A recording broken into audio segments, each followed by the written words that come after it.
आरंभ है प्रचंड बोले मस्तकों के झुंड, आज जंग की घड़ी की तुम पुहार दो। क्या क्या सर, क्या आरंभ क्या करने वाले हो? ऑफ कोर्स आज आरंभ होने वाला है चैप्टर 3 मैट्राइसिस। ठीक है, मैट्राइसिस चैप्टर का स्टार्ट टू एंड हम पूरा मतलब डिटेल में कवर करने वाले हैं। चैप्टर जितने भी इंपॉर्टेंट क्वेश्चन हैं सारे कवर करेंगे। ठीक है, टाइप वाइज जाएंगे, स्टेप वाइज सॉल्व करेंगे। और ये प्लेलिस्ट या फिर ये सीरीज़ देखने के बाद आपको कहीं और या कुछ भी पढ़ने की ज़रूरत नहीं है, ये मेरी गारंटी है। ठीक, इस पर ही सिर्फ प्रैक्टिस करना है। कोई डाउट हो कमेंट सेक्शन में आपको पूछ लेना है। वीडियो शेयर करना है, सबसे पहले बताता हूँ मैं आपको, वीडियो को लाइक करना है, चैनल सब्सक्राइब करना है। ठीक है, तो मैं आपके लिए करते ही रहूँगा। और एंड तक, डिप्लोमा में हो आप, इंजीनियरिंग में हो, बीई बीटेक में जाते हो, या फिर वो करने के बाद भी, आप बीई बीटेक के बाद भी मैं आपको हेल्प करूँगा। अगर आपको कहीं जॉब चाहिए, आप मतलब समझ में नहीं आ रहा कैसे करें इंटरव्यू प्रिपरेशन, कॉलेज को कैसे, हमारे पास तो एक्सपीरियंस नहीं होता है, कौन सी टेक्नोलॉजी क्या है, डिपेंड्स ऑन योर कैटेगरी, कौन सी ब्रांच लेते हो, मैकेनिकल हो, कंप्यूटर हो, फिर कुछ भी हो। मतलब मैं स्टार्ट 10वीं जैसे आप पास आउट होते हो, 10वीं के बाद जब तक आप अपने करियर में सक्सेस नहीं होते तब तक मैं आपके साथ हूँ। ठीक है, तो चैनल को सब्सक्राइब करते रहना है। ठीक है, हम स्टेप वाइज जा रहे हैं। ओके सर, समझ गए सर। चैप्टर मैट्राइसिस हम पढ़ने वाले हैं, फर्स्ट ईयर डिप्लोमा में चैप्टर है, एमएसबीटी के अंडर उसके हिसाब से चल रहे हैं। फिर भी आप गवर्नमेंट पॉलिटेक्निक ऑटोनोमस कॉलेज में हो, या एमएसबीटी के अंडर हो, या फिर कहीं और हो जहाँ पर आपको मैट्राइसिस चैप्टर है, तो यही आपको फॉलो करना है सीरीज। मैट्राइसिस कहीं भी जाओ एक ही होता है। ठीक है, तो एमएसबीटी के सिलेबस के हिसाब से हम चल रहे हैं। उसमें आपको 70 मार्क का पेपर होता है, उसमें 14 मार्क 14 मार्क्स का मैट्राइसिस आप सॉल्व कर सकते हो। 70 में से 14 बहुत बड़ी बात है, बराबर। 70 में से 14 मतलब 20%।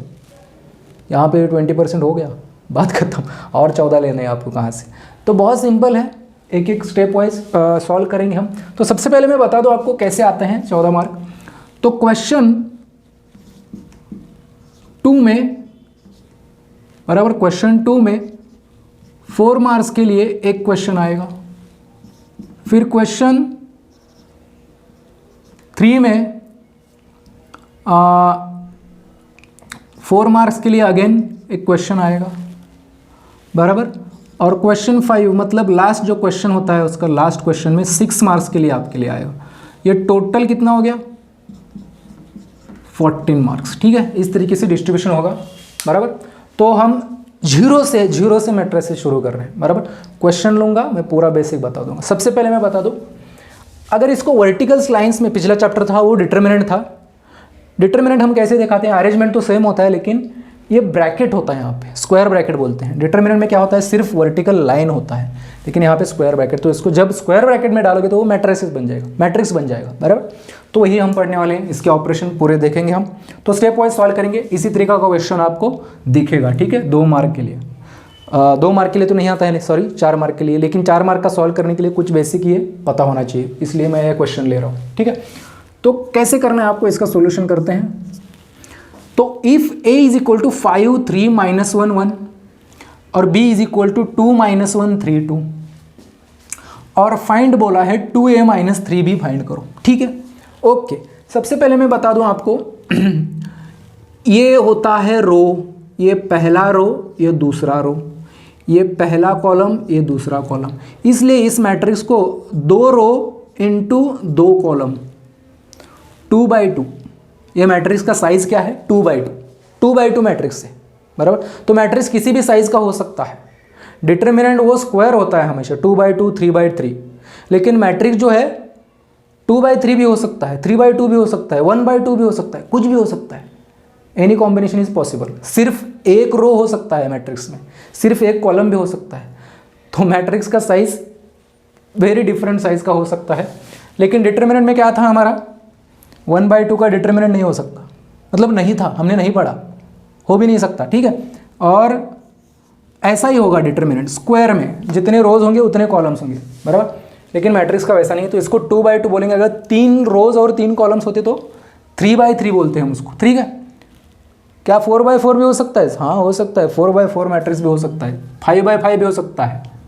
ठीक है, तो मैट्रिक्स का साइज कुछ भी हो सकता है। चलो इतना तो देख लिया, अब देखते हैं डायरेक्टली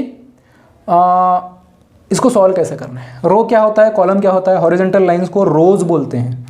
रोज मतलब क्या सर, इसको क्या बोलेंगे, रोज, और ये वर्टिकल लाइन जो होते हैं उनको क्या बोलेंगे, कॉलम्स। ठीक है, ओके सर। तो 2a माइनस 3 भी सॉल्व करना है ना, हमको क्या सॉल्व करना है, 2a माइनस 3 भी इसकी वैल्यू फाइंड करनी है बराबर। तो 2 तो मैं एज इट इज लिखता हूँ, a की जगह पे a की वैल्यू रखता हूँ। क्या वैल्यू दी है, 5 3 माइनस 1 1, माइनस क्या है 3b, तो b की जगह पे b की वैल्यू रखते हैं, 2 माइनस 1 3 और 2। ओके सर, समझ गए। अब हमको क्या करना है, इसको मैं यूज़ करके, ये क्वेश्चन को यूज़ करके मैट्रिक्स का एडिशन सब्ट्रैक्शन पूरा मैं बताने वाला हूँ, तो ध्यान देना है, ठीक है। और मैट्रिक्स को कांस्टेंट से मल्टीप्लाई कैसे करते हैं ये भी होता है। ये 2 जो कांस्टेंट्स है, इस मैट्रिक्स को मल्टीप्लाई करना है बराबर, इनटू है ना, इधर कुछ नहीं मतलब इनटू साइन होता है। किसी भी मैट्रिक्स को किसी भी नंबर से मल्टीप्लाई करना है, इसका मतलब होता है वो मैट्रिक्स के सारे नंबर को मल्टीप्लाई होगा, इसको भी होगा, इसको भी होगा और इसको भी होगा, सबको 2 से करना पड़ेगा। अच्छा सर, समझ गए। तो पहले 2 से सबको मल्टीप्लाई करो, फिर सब्सट्रैक्शन करते हैं, ठीक है। तो 2 into 5 10, 2 into 3 6, 2 into minus 1 2 into 1। अच्छा, फिर यहीं पर वही होगा सर, 3 से सबको मल्टीप्लाई करना पड़ेगा। हाँ समझ गए सर, हम बताते रहो। 3 इंटू 2 6, 3 इंटू माइनस 1। अब कुछ बच्चे क्या गलती करते हैं बता देता हूँ, ये -3 इंटू माइनस 1 प्लस 3 लिखते हैं यहाँ पर। नहीं, हमने -3 अंदर नहीं डाला है, माइनस तो एज इट इज रखा है ना यहाँ पे। अगर माइनस यहाँ पे रखा है तो अंदर सिर्फ 3 गया है, +3 गया है, 3 मतलब +3 गया है, -3 से अंदर नहीं डाला है। वो जो माइनस है इधर रखा है मैंने, ठीक है। तो -3 इंटू माइनस 1 नहीं करना है, सिर्फ 3 अंदर डाला है। तो जो चीज़ें बच्चे गलती करते हैं जहाँ पर, ये मुझे पता है, इसलिए मैं आपको बता पा रहा हूँ, तो ध्यान देना, ठीक है। शायद कुछ लोगों को समझ में आ गया सर, यही गलती मैं करने वाला था। 3 इंटू 3 9, 3 इंटू 2 6।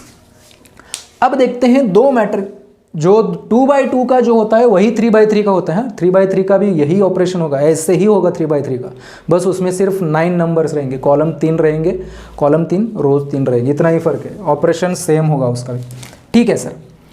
अब दो मैट्रिसेस सब्ट्रैक्ट या ऐड करने के लिए उनका साइज सेम होना चाहिए, ऑफ कोर्स सेम होना चाहिए बराबर। ये 2/2 है तो ये 2/2 ही होना चाहिए, तो है यहाँ पर है, लेकिन 2/2 मैट्रिक्स से 3/3 का मैट्रिक्स माइनस नहीं कर सकते आप, या 3/3 से 2/2 का, या फिर मतलब अलग डिफरेंट साइज के मैट्रिक्स को आप सब्ट्रैक्ट या ऐड नहीं कर सकते। एडिशन और सब्ट्रैक्शन यहाँ पर मैं लिख देता हूँ, फॉर ऐड और सब्ट्रैक्ट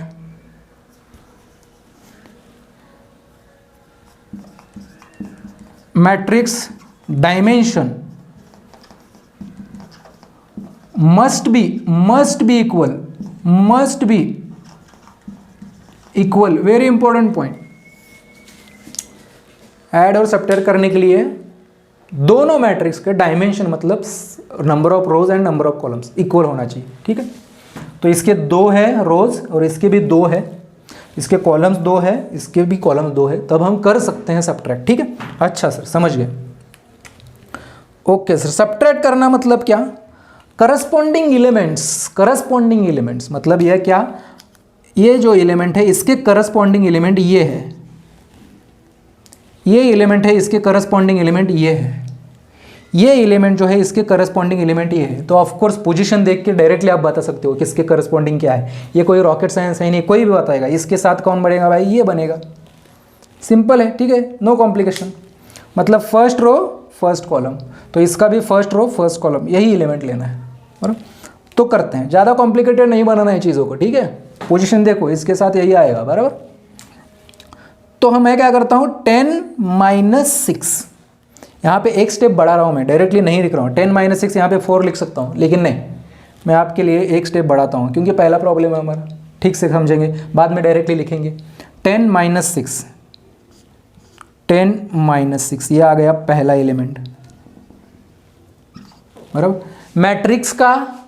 मैट्रिक्स के साथ कुछ भी ऑपरेशन करो तो उसका रिजल्ट मैट्रिक्स ही आता है ऑफ कोर्स। मैट्रिक्स का एडिशन करेंगे तो फाइनल रिजल्ट जो है मैट्रिक्स ही आएगा, सब्ट्रैक्शन मैट्रिक्स आएगा, मल्टीप्लिकेशन मैट्रिक्स ही आएगा, बराबर। एक सिंगल नंबर नहीं आने वाला, ठीक है। तो 10 माइनस 6, उसके बाद 6 माइनस -3, -2 -9 और 2 माइनस 6,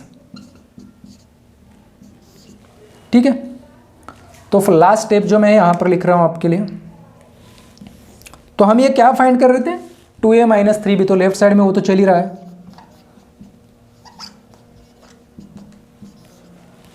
हाँ सर 10 माइनस 6 अब लिख सकते हो, और लास्ट आंसर 10 माइनस 6 इज 4। ये माइनस माइनस प्लस हो जाएगा, 6 + 3 हो जाएगा, वो 9 बन जाएगा। उसके बाद -2 -9, एडिशन सब्ट्रैक्शन में अगर सेम साइन है तो दोनों को ऐड करना है, मतलब ये 11 बनेगा और उसको वही साइन लगेगा, सेम साइन ऐड करो, सेम साइन, मतलब ये -11 हो जाएगा।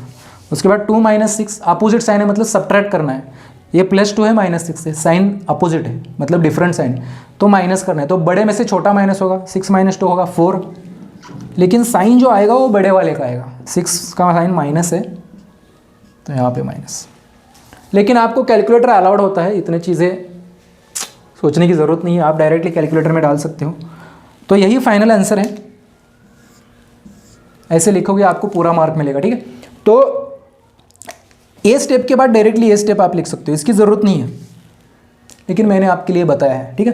तो ये जो है डायरेक्टली आंसर आप कैलकुलेटर में डाल सकते हो, बराबर। इन कैलकुलेटर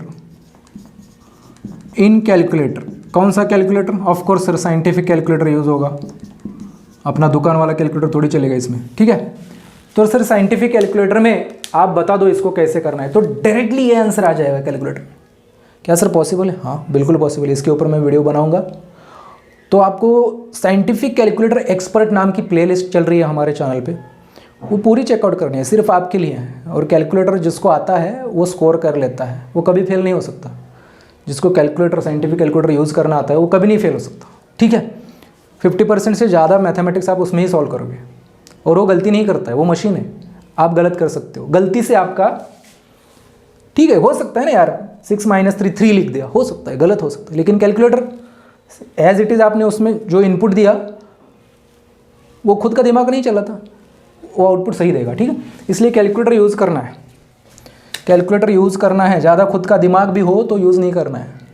जहाँ पर कैलकुलेटर है वहाँ पर कैलकुलेटर यूज़ करो, ठीक है।